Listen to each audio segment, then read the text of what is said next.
I'd like to welcome to the show Karen Shaler, who is the author of Travel Therapy. Karen, welcome to the show.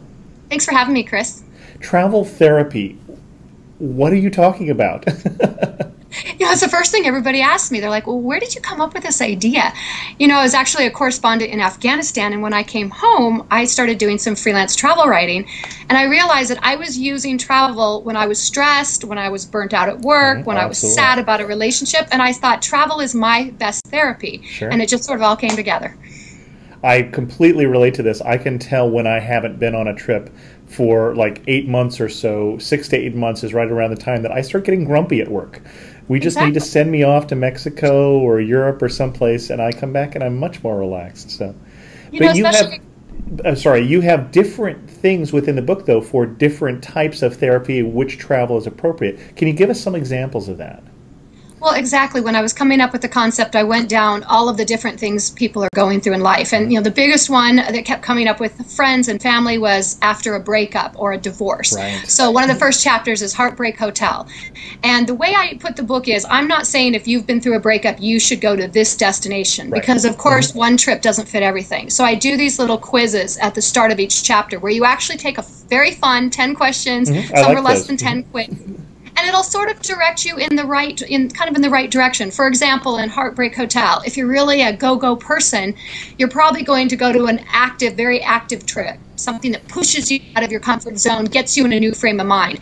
If you're more quiet and shy, then you might end up at a spa where you can lick your wounds and heal. So it's really a fun way of just making sure, especially in this economy, that you're picking the right trip for what you're going through. I mean, none of us can afford the wrong trip right now. Right. And you talk about breakups, and we've obviously talked about de-stressing too. My travel therapy favorite. What's your favorite in the book, though? You mentioned what one surprised you as you thought about it? Chris, it's funny because it really depends on where I'm at. Like right at this moment, I am not traveling because the book is out and I'm very stressed about it. I joke, I tell people, I wrote a travel book. I need to be traveling. But of course, I'm based here in New York and I need to be here for the book and to do, publicity and make sure that as many people hear about it as possible. But one of my favorite chapters is chapter 4, which is Pay It Forward. And it really amazed me, the response I got from people, especially when I put it on my website. Just the reaction of people that want to volunteer, how they can give back, but a lot of people don't know how. And again, they're not quite sure how to pick the trip that fits. Maybe you don't want to work with children, but you want to give back and maybe you can help build a home. It just really depends. So I think that chapter is very close to my heart. I mean, I like the last chapter, chapter 10, just do it. I mean, how many people, we have that dream, we have that trip, and we keep saying someday. I really like the idea of finally making a plan and taking the trip. No, I actually really enjoyed your volunteer trip. I've done, I think, 14 volunteer trips at this point, 13 of them building houses. And they're very different. They're very different from what I do here. I work in computers, and so instead of typing fast, I'm actually lifting concrete. And strange that would be therapeutic, but it is. Oh, it isn't. And kudos to you for having the opportunity to do that. I actually had worked in television most of my career, never had more than 5 days off in 15 years. And that's the truth. As a reporter, you don't get time off.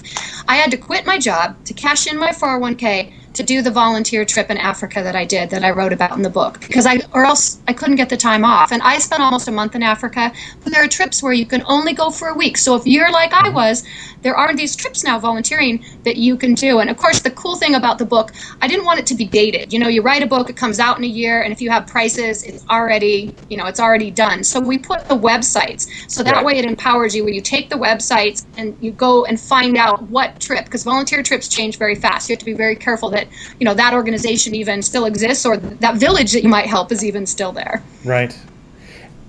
Are there any trips that you didn't get a chance to mention in the book that are your most therapeutic trips?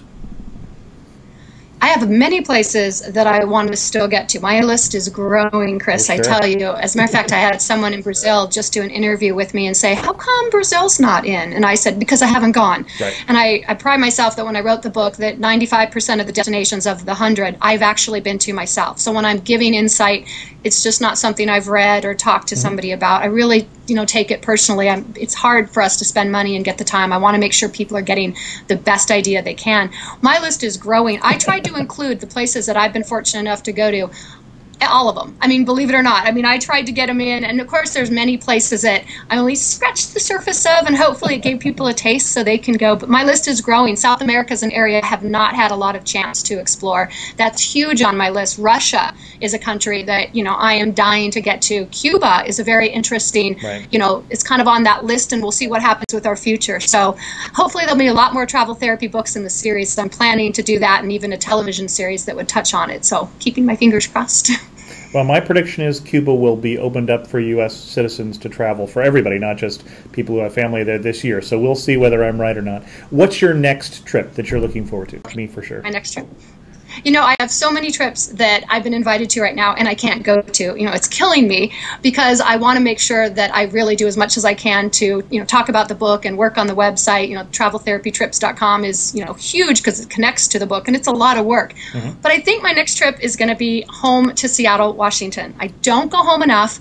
My 93-year-old grandmother is reminding me of that. And I'm really excited to say I'm going to do my first fly fishing trip. My mother is huge when it comes to fly fishing. She taught me how to rod fish when I was a kid, camping, hiking. To be honest, I hated it when I was a kid. I was like, Mom, I want to go to the mall. And she would drag me out when I was a kid. Well, now I am very excited to just put down the BlackBerry, get up in the beautiful Northwest, do some hiking, stream fishing, fly fishing. So hopefully I'll have good stories to tell after that. Karen, thank you so much. Our guest has been Karen Shaler. The book, again, is Travel Therapy. And thanks for coming on the show.